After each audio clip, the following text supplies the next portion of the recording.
আমরা বিআইডব্লিউটিএ থেকেও চেষ্টা করছি যে কিছু কিছু নদীকে ফিরিয়ে আনা, বিশেষ করে উত্তরবঙ্গের যে নদীগুলো আছে যেগুলো দখল হয়ে গেছে। এখানে একজনকে বললেন শরীয়তপুর বা ফরিদপুরকে বললেন যে দখল হয়ে গেছে, দখল ডেফিনেটলি হয়ে গেছে, সেইগুলো ফিরিয়ে আনা যায় কিনা দেখি।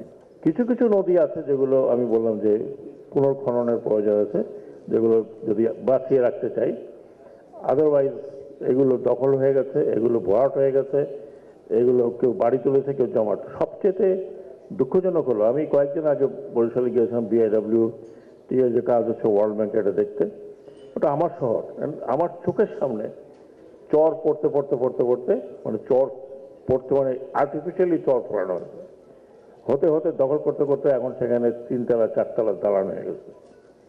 এখন এগুলো অবৈধ, এগুলোকে কি করা যাবে? নদী, ওই নদীটা মরে যাচ্ছে, মেইন রিভার, তার মধ্যে চর উঠে গেছে। এইরকম অনেক বিষয় আছে যেগুলো আমি আমাদের উপদেষ্টা মহোদয়ের সাথে বসেছি, কথা বলেছি। আজকেও সকালে আলাপ করছিলাম যে নদী দূষণ, অসম্ভব রকমের নদী দূষণ হয়েছে। আমি কতগুলো এক্সাম্পল দিই কেন অনেক কারণে দূষণ হয়েছে। শুধু দূষণ যে ফ্যাক্টরিওয়ালা করছে তা নয়।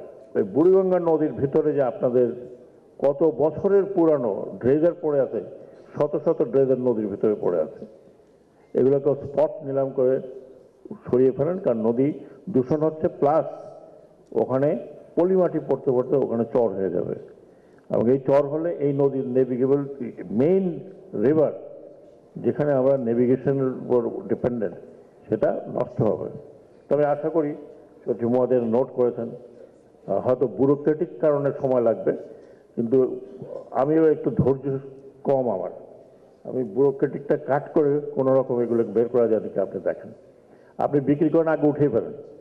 যখনই অন্য ধরনের সরকার আসবে তখন স্বার্থের প্রশ্ন আসবে, তখন নদী যাওয়া আছে তার অর্ধেক দেখবেন যে কমে গিয়ে ওখানে বিল্ডিং উঠছে। তো আমি আশা করি যে উদ্যোগ আমরা নিয়েছি সেই উদ্যোগে শুধু নদীর সংখ্যায় আমরা থাকবো না, নদীর সংখ্যা নির্ধারণ করার পরে এই নদীর অবস্থা কি সেটা দেখে সেই ধরনের অ্যাকশন আমাদেরকে নিতে হবে। যে একটু ভদ্রলোক বললেন যে পদ্মা সেতু করতে গিয়ে সব খাল বিল সমস্ত এখন বন্ধ হয়ে গেছে, এখন জলাবদ্ধতা হচ্ছে।